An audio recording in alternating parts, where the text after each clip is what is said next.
Hello and good Monday morning to you, my hibernating petunia possums of coconut cream creme brulee. Welcome to Monday. It is our weekly reading book review, episode 2 of January 2025. My brain is very full. There's not enough coffee in the world, but I will do my best to go back in time and remember what books and stories I read this week. So let us talk about books. So coffee cheers to you. And here is what I read this week. The first one I finished, The Golden Tower, Holly Black, Cassandra Clare, number 5 in the Magisterium series. I don't remember it. I finished it because last week I told you about number 4 that I finished, and I'm sure there was an epic battle and everyone's happy and whatever. So that exists, middle grade fantasy, but slim volumes and 5 in the series. If you want to get your kiddos on another magic series, magic school elements, kind of like-ish Harry Potter magic boarding school, but also Avatar The Last Airbender because there's elements and bad guys. Well, I won't go into it. Anyway, it's a series, it exists, it's readable. Okay, next one I read, I picked this up at a used bookstore, I'm guessing. I don't know, it's kind of falling apart. This is T.S. Eliot's Murder in the Cathedral. It's a play written in the early 1900s, and I have no idea what happened. Maybe it would make more sense live. There were, of course, T.S. Eliot is a poet, so there's some beautiful lines. Will you indulge me to read just this little snippet from the chorus in the beginning? Since golden October declined into somber November, and the apples were gathered and stored, and the land became brown, sharp points of death and a waste of water and mud, the new year waits, breathes, waits, whispers in darkness. That's why I like poetry. It sounds good, it tastes good. I didn't practice that, but you understand. Word choice, and it's really good. But this play, I don't know what's happening, but people at the time liked it. Okay, something completely different. Something completely wonderful and bizarre and hilarious. This is My Imaginary Mary by the writing trio known as the Lady Janies, Cynthia Hand, Brodi, Ashton, and Jodi Meadows. They have also written My Lady Jane, My Plain Jane, My Calamity Jane, which I won't read because werewolves, and I'm scared to death of werewolves, and My Contrary Mary, which I still need to collect. And then they have My Salty Mary, which I got in the BNN book haul, so I will read that shortly. Anyway, this is about air quotes, Mary Shelley, the author of Frankenstein, and it's kind of revisionist history in a world where she and Ada Lovelace became besties and kind of brought an automaton to life with magic. So good guys, bad guys being chased across England and Paris and etc. Lots of pop culture references hidden in there. So they're not distracting, but if you catch them, it's funny. Very voicey, lots of parentheticals in the best way of he looked like a deer in headlights, if headlights had been invented yet, but of course there's no cars. So, and they're always very vague about the date. They're in the year 18, cough. So it's funny. So fast read, it's thick. It's a lot of book for your buck, but totally enjoyable. Love the series, love these gals. Okay, the next one I finished, total highlight of the week, just finished it this morning. It was just beautiful. It was amazing. This is The Grace of Wild Things by Heather Fawcett. You may know her as the author of the grown-up fairy tale, Emily Wilde's Encyclopedia of Fairies. She has also written extensively in the middle grade space, which is my favorite genre, that young readers, 8 to 12-year-olds-ish, and grown-ups. Anyway, I loved her The Language of Ghosts, and then I immediately picked this one up as well. This is, here's my book math, Anne of Green Gables, if it was written by Kelly Barnhill, who you may know of The Girl Who Drank the Moon, The Witch Boy, The Orphan and the Ogre, The Ogress and the Orphan, something. There was one like that.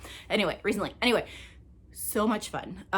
There is an orphan girl who runs away to the witch's cottage to become her apprentice, and things happen. She has to get through her grimoire before the cherry blossom blooms. She has a bestie. So there's a lot of things that are Anne of Green Gables tangent, as far as she saves her best friend's little sister and other things I won't spoil in case you don't know the Anne of Green Gables tale. But voicey, brilliant, magical, just an absolute delight. I cried 3 times in the last 30 pages.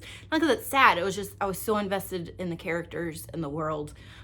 that it was beautiful. So again, Heather Fawcett's The Grace of Wild Things, appropriate for all ages, especially your upper middle grade if they want to read it by themselves. They'd love it, or just a good advanced reader. Loved it. See, Grace of Wild Things, Heather Fawcett. I loved it. Okay, currently reading on my Shakespeare quest for 2025, the second alphabetical title, Antony and Cleopatra, which I have read once upon a time. I have little pencil hearts in the margins for all the swoony stuff, and now I'm going through and looking for another quote to illuminate for you. So Shakespeare, yay, and Kanuka craft cover. This is my circa 1999 paperback. They don't make those anymore. And then reading next, maybe, I'm in a tizzy, as I mentioned, but next week's book club, so I should probably read the book since I'm in charge of that. This is How to Fall in Love in a Time of Unnameable Disaster by Muriel leung. Sorry, I should have looked up how to pronounce that. Deckled edges, French flaps. Saw it at my local indie, and I talked my book club into reading it just by reading the back blurb. So I have not read it. Should prove an interesting discussion. I've already heard people have opinions, so I'm excited about that. And coming up with questions for discussion. Also, I'm not gonna read it next. I just had to show this to you. I got this book mail in time for a womp womp bummer of a snowstorm we had here in Greenville. But this is the shiniest book I've ever seen, and I am not mad about it. Also, of course, painted pink edges. This is Immortal by Sue Lynn Tan. It's fantasy, and so it's gonna take attention. And because I'm leaving on a road trip later in the week, I am not gonna attempt this 400-something page gorgeous Asian fantasy. We also have, this is the BNN signed edition. There's also beautiful end papers and dented quote there, which I'm sure is relevant, and a pretty spine. Love it. So hooray for shiny books. Won't read it this week. Just wanted to show it to you in case you wanted to get yourself a copy before the first edition printing goes out. And then this arrived in the mail also. Be Still My Heart, a Sea of Unspoken Things by the one and only Adrienne Young. Not gonna read this week either. It is short. I could probably read it in a day and a half, but I want to savor it, and so I don't want to like try to like hyper read before I leave, and I don't like packing hardcovers, and also on a road trip I'm less focused, so it's harder to read things. But this week, I think this will be a nice little pop of candy. This is The Last One at the Wedding by Jason Rekulak. I don't know. I've never met Jason. I don't know how to say his last name. This is the Book of the Month add-on, and it looks like a thriller that shouldn't be that difficult to read and should be a lot of fun and just like not require a lot of brain space this week for me to read it. So, coffee cheers to you. I did see Harry Potter 3 on the big screen for the first time in like 20 years with a live symphony orchestra Saturday. Thankfully, the snowstorm didn't cancel that, so thank you, Greenville Symphony Orchestra. That was amazing. Got to see a lot of details in the film I hadn't noticed on my tiny, 15-inch TV over here in 20 years, and just the nuance of John Williams' score was brilliant. Live, you can pick up a lot more and hear a lot more, even dialogue, because they have the captions on the movie. So cool. Anyway, so I think that was all the stories. I also finished Gilmore Girls season 2. Jess, shut up. Yep. Got a crush on him, and that's all I know. Great week to join the Crane Box, preferably by Wednesday or Thursday. At the latest, I will be headed for a very quick, just up to New York to collect Nathan's paintings and back down if they haven't all sold. We don't know yet. So Crayon Box, your happy mail this month is a postcard from the publishing art fashion capital of my heart and or world, New York City. So if you want this month's happy mail from me, a little letter from New York, go ahead and join the Crayon Box for $6 or more a month. Appreciate your author illustrator support of all the book happenings. Really great post last week with both art process and news. So hooray. Let me know what stories you're reading, loving, enjoying. Have a beautiful Monday, even if it's as winter gloomy as it is here. And we'll talk more books and art and stories and all the good caffeinated things soon. Okay? Love you guys. Bye.